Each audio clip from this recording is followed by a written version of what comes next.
Começa agora mais um Nem Só de Pão Viverá o Homem. Que a paz, o amor, a graça e a doce consolação do Espírito Santo de Deus esteja na sua casa, na sua vida, na sua família. Eu tenho uma palavra da parte do Senhor hoje para você, que você possa meditar nela, que você possa colocar essa palavra no teu coração e ouvir quantas vezes for necessário, mas que você venha a ser transformado pela palavra do Senhor.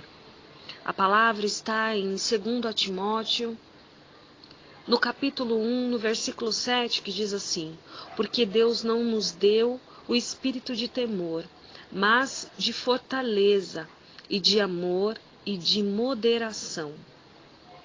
A palavra de Deus hoje para você está dizendo que Deus ele não te deu um espírito de temor. Há muitas pessoas que têm tido medo de muitas coisas, medo do dia que está por vir, medo de não conseguir pagar as tuas contas, medo de não conseguir levar um casamento em diante, um namoro, um relacionamento, medo de que as coisas não vão dar certo, medo de que vai faltar alguma coisa, medo de muitas coisas, medo da traição, medo da dor, medo da angústia. E há muitas pessoas que estão com a vida travada por causa do medo. Pessoas que deixam de tomar atitudes por causa do medo.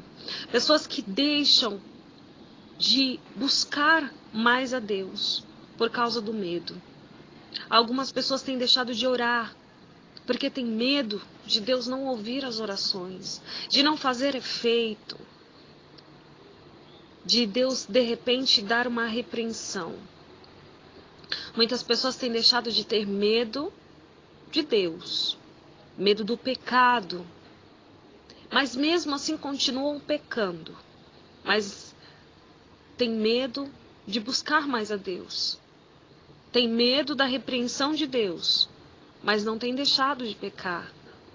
Tem medo do que vai acontecer, ou do que vai faltar, ou do que pode acontecer amanhã ou mês que vem, mas não tem buscado a Deus. E isso é uma falta de fé quando você tem temor. Quando você deixa de fazer as coisas, ou quando os seus pensamentos são ruins, é uma falta de fé.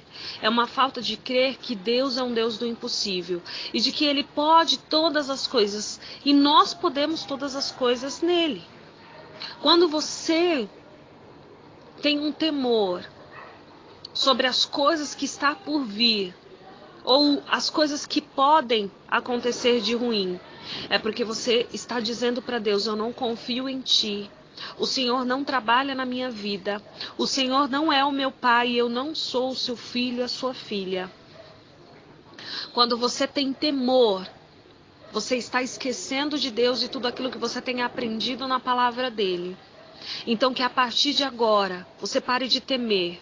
Eu não sei o que você teme. Eu não sei se é o relacionamento. Eu não sei se é de repente um ex-marido ou uma ex-mulher que você já deu como derrotado o teu casamento. Você já não crê mais na restituição. E o seu medo é que ele já esteja em outro relacionamento pronto para casar.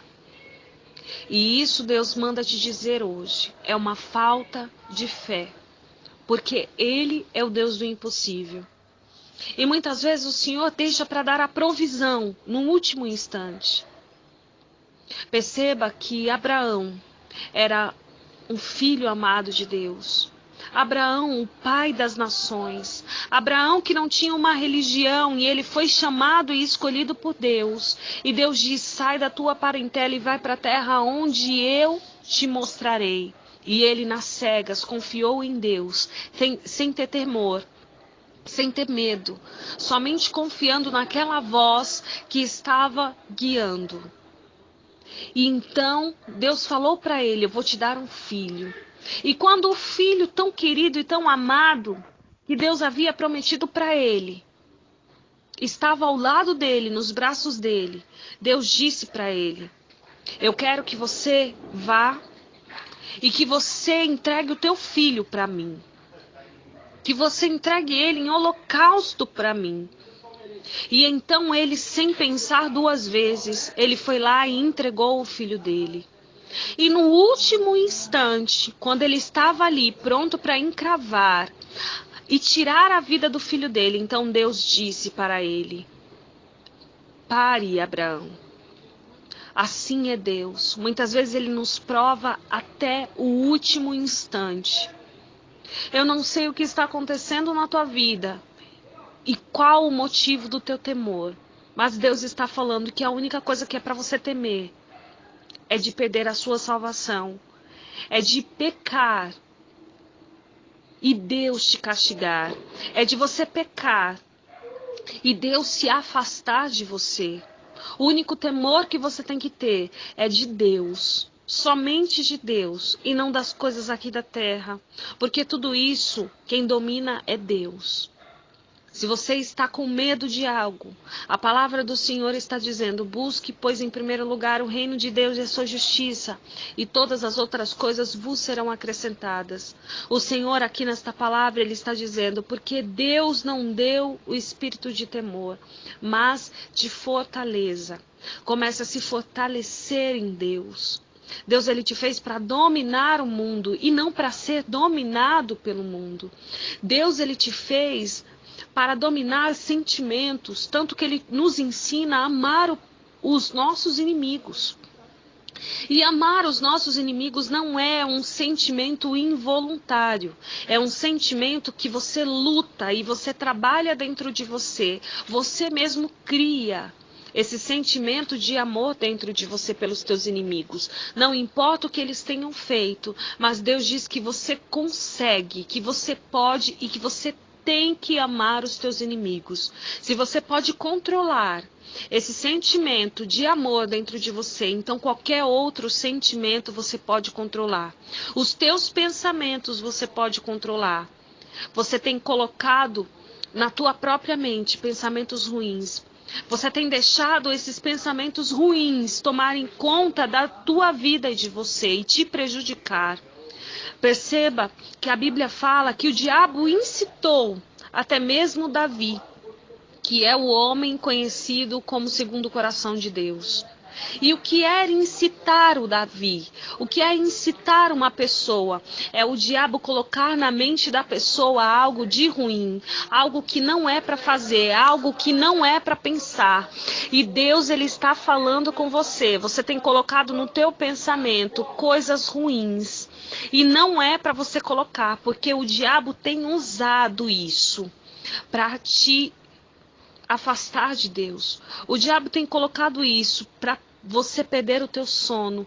O diabo tem colocado isso para que você venha buscar menos a Deus, não tenha ânimo. E a sua vida espiritual venha cair. Então comece a partir de agora controlar os teus pensamentos. Porque a palavra do Senhor diz: se os teus pensamentos e os teus olhos forem bons, o teu corpo terá luz.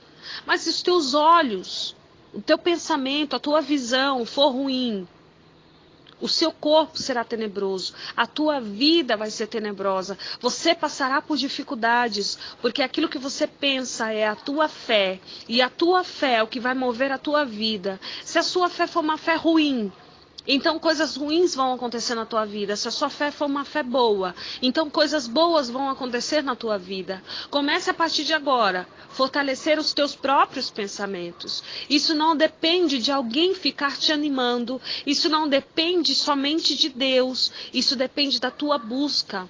É se alimentar da palavra, pois a fé vem por ouvir a palavra do Senhor. É alimentar a sua alma todos os dias ouvindo a palavra de Deus, indo para a igreja ouvir a palavra de Deus, assistir e ouvir mensagens de pregações pela internet. Nós usamos a internet para muitas coisas, então comece a usar a internet para alimentar a tua vida. Comece a colocar como regra no teu dia a dia.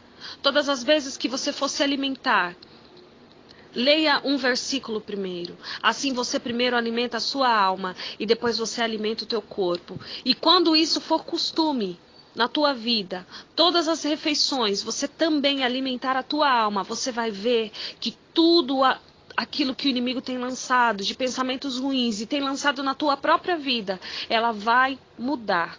Pois a palavra de Deus é que cura, restaura, liberta, transforma. Então comece a partir de agora a se fortalecer. Tire todos esses pensamentos. Quando o pensamento ruim vier na tua mente, pensamento de mágoa, pensamento de derrota, pensamento de preocupação, que você possa tirar isso da tua mente, focar em outra coisa, vai ler uma palavra, vai se distrair com outra coisa, mas freie os teus pensamentos, porque você foi feito para dominar o mundo e dominar o teu corpo, a tua mente. A palavra diz que o espírito cobiça contra a carne contra o espírito, e um se opõe contra o outro, para que nós venhamos resistir ao pecado. Então você tem esse poder de controlar o teu corpo, de controlar a tua mente. Isso não depende de Deus, eu digo novamente, só depende de você. Comece a refrear os teus pensamentos, principalmente na madrugada, onde o diabo tem usado você para te perturbar, para tirar o teu sono. Comece a orar, falar com Deus, ouvir uma pregação até você pegar no sono e dormir. Mas foque o teu pensamento. Trabalhe no teu pensamento. Controle o teu pensamento assim como você controla a tua mão, os teus dedos, a tua perna. Controle o teu pensamento. Porque Deus não te deu o espírito de temor. Deus não te deu um espírito de fraqueza. Deus não te deu um espírito de derrota. Deus te deu um espírito de fortaleza e de amor e de moderação. Então, a palavra do Senhor, em primeiro de tudo, diz, lá em Mateus 6, no último versículo, diz que nós não devemos nos preocupar com o dia de amanhã, porque basta ao dia o nosso próprio mal. Então viva um dia após o outro. Em segundo lugar, a palavra diz lá em Romanos 2, no versículo 3 ou 4, se não me engano, e a palavra diz que nós devemos pensar moderadamente em tudo. Nós devemos ser moderados em tudo. Em Tiago também diz que nós temos que ser moderados até mesmo no falar. Então que você possa controlar os teus pensamentos, controlar a tua fala, controlar a tua ira, controlar tudo aquilo que for demais na tua vida. Porque tudo que é demais é prejudicial a nós. Tudo que é de menos também é prejudicial. Então tem que ser balanceado, tem que ser moderado. Mas hoje a palavra do Senhor é: modere os teus pensamentos, modere a tua ira, modere a tua raiva, ou até mesmo o amor demais. Porque tem pessoas que têm tido esse pensamento, esse sentimento e toda essa angústia por causa de muito amor. A palavra diz que se nós temos que amar os nossos inimigos como a nós mesmos, então é um sentimento que nós temos que controlar, é um sentimento que nós temos que criar. Então você também pode controlar este amor que tem te prejudicado, porque a palavra do Senhor diz que nós temos que amar a Deus acima de todas as coisas, mas infelizmente muitas pessoas têm amado outro ser humano acima de Deus. Muitas pessoas têm deixado outro ser humano controlar a sua própria vida. Tem pessoas perdidas por causa de amor demais. Então, seja moderado. Se fortaleça no Senhor, comece a buscar mais a Deus, comece a se controlar e você vai ver que a sua vida vai mudar. Você vai ver que tudo aquilo que você tem pedido para Deus vai começar a acontecer na tua vida, mas a chave é você mudar, porque a palavra diz: oração é orar e ter ação. Amém? Coloca essa palavra no teu coração. Grave esse versículo, 2 Timóteo 1:7, e passe para outras pessoas. Deixa esse versículo na tua mente, 2 Timóteo 1:7. E quando alguém te perguntar sobre um versículo, diga esse versículo para esta pessoa. Faça o ID de Jesus Cristo. Passe essa palavra em diante. Transforme a vida de outras pessoas assim como Deus está transformando a sua. Amém? Fiquem com Deus e até amanhã, se Deus quiser.